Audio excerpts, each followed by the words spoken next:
Vous avez réagi à la petite phrase prononcée par Rima Hassan, qui était l'invitée de Jean-Jacques Bourdin sur Sud Radio, sur le Hamas légitime au regard du droit international. C'est ce qu'elle a dit, je schématise. Vous ne schématisez pas, elle a dit Oui. texto que les actes de l'organisation islamiste, donc du Hamas, s'inscrivaient dans le cadre du droit international. Elle devrait se voir déchoir de la nationalité française.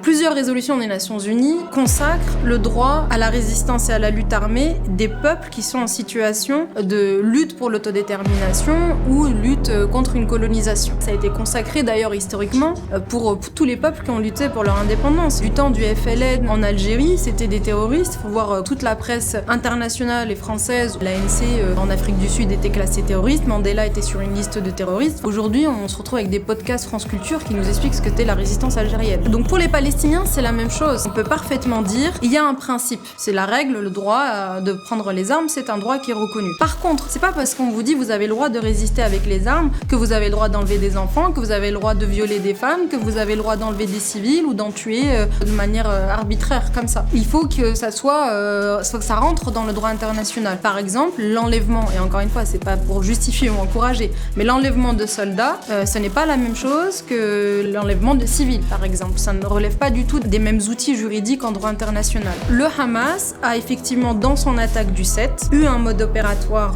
qui est terroriste, mais comme ça a été le cas de